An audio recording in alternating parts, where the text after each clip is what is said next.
Religious leaders need bad governance to continue selling cheap miracles, Aisha Yesufu announced in the news info.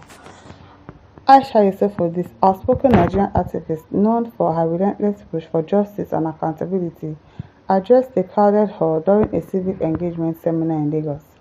Her words echoed through the room, each sentence landing like a stone in a steel pond, disturbing the silence with undeniable truth.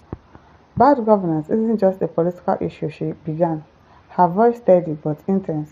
It has become a cornerstone for those who profit from people's struggles, particularly some of our religious leaders.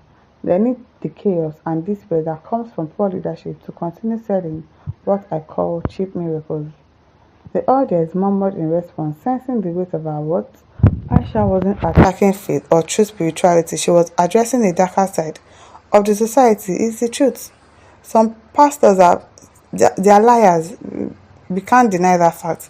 We have the good ones and we have the bad ones. Some that would leverage on the problems of the country, that will leverage on the bad things happening in the country and will use that to deceive people, to get more money from them, to deceive them. It's possible, and she's saying the truth.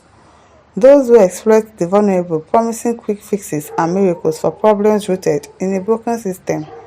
Exactly, they'll tell you, "Yeah, come and do ritual. Go and kill this person, go and kill that person, or that, or all those babalaos and all, because the country is bad." If the country is working, if our governors are doing well, if our president is doing well, nobody will think of ritual in this country. Nobody will think of it, but they leverage on that and tell you, "Oh yeah, go and do this, go and wash up in the ocean, go to the mountain, do this, do that," lying to people just to get money from them. These so-called miracles they sell aren't miracles at all, she continued, her gaze sweeping the room. They are shortcuts and empty promises meant to distract from the real issues. If people had jobs, education and healthcare, if they lived in a country that met their basic need, these leaders wouldn't have an audience hungry for instant solutions, but bad governance keeps that desperation alive. Yes, so it is bad governance that will make you think, oh, you're not doing well, some of your mates are doing better than you, but we all know that it is a country that is bad. Some people have finished school for like almost how many years now, still no job. It is not their fault. Some people are lucky to get a job immediately they finish school, but some are not that lucky. And yet they are still there and the country keeps getting hard. What do you think? It's our politicians. If they are good, if the country is working well, everybody will have a job, everybody will be making money. The ones that are not have not gotten a job, they'll have a skill to do, they'll have a business, and the government will not be disturbing them that you pay this money, you pay that money, everything will be working fine. Eh? These so-called miracles they say aren't miracles at all. Words painted a stark picture of a society where poverty and poor governance are fertile ground for manipulation. She described the cycle, how economic instability and government negligence push people to search for hope, often finding it in the promises of those who claim to have divine power. And for every prayer sold, for every miracle promised, the cycle continued. Imagine, she urged, if we put that same energy into demanding good governance and creating real change. Imagine if people felt empowered instead of dependent. We would have leaders who were held accountable, we would have institutions that worked. We wouldn't need cheap miracles because we would be living our best lives. As the room erupted in applause, Aisha smiled, her message resonating deeply. She knew that breaking the cycle wouldn't be easy, but she also knew that her words had planted seeds of awareness, urging people to look beyond promises and pray for the country that didn't need a miracle to survive. Yes, so if our government are doing well, we don't need any miracle in this country. We don't need any juju, anything. If the country is working well, we just need to go and serve God because, yes, we want to go and praise God, we want to worship God, and not just because we are looking for a breakthrough. If our politicians are actually doing what they're supposed to do, what she said is very true. Okechukwu Chimeze says, well said and very correct.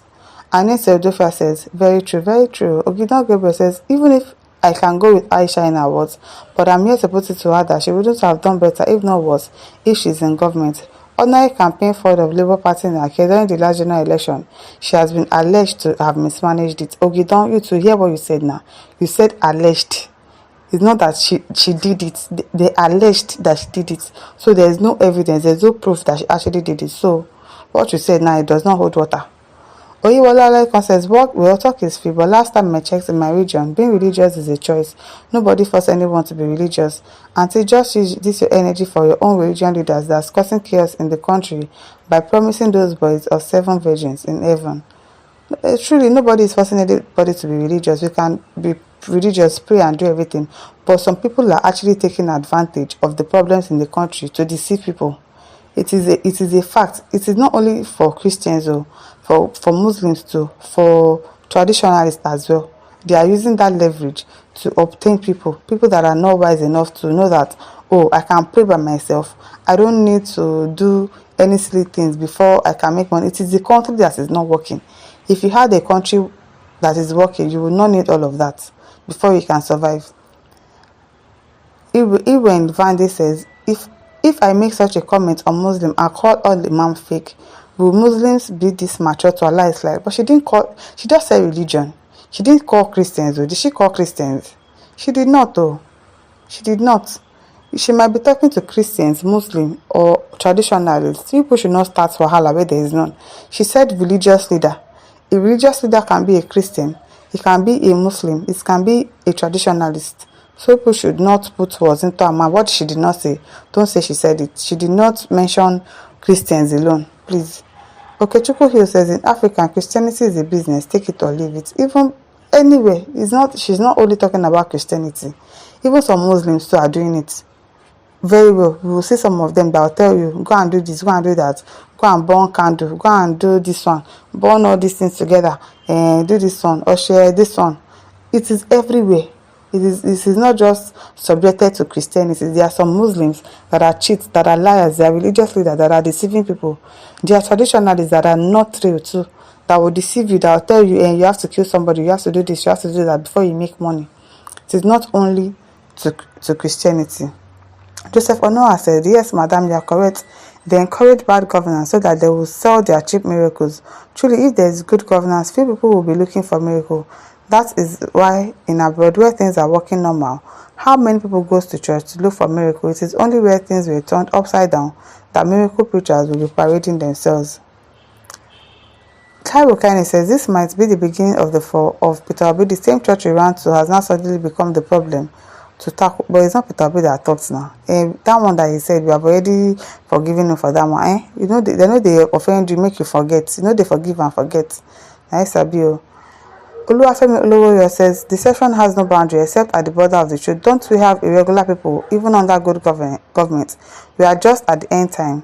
Jesus is the truth. Allow him in your life, with him and his lifestyle in you. You can't fake anything. Fake people will not cease until judgment day. Exactly, fake people will not cease. Oh. As we have it in Christianity, we have it in Islamic, we have it in traditionalists. They are everywhere. It's not just subject to Christians alone. It's just that Christians are more out there in the public. We have more churches than mosque. We have more Christian miracles because all of them is being publicized. It's not every Muslim that tells you, yeah, come to this gathering, let's perform miracles and all of that. But Christians are like that. That is why we are out there, and people would think that, oh, it's only Christianity that this kind of thing is happening, but it happens everywhere, and that is just the truth. My listener, over to you. Leave your thoughts in the comment section. Don't forget to like, to share, and subscribe. Thank you for listening. See you some other time. Bye.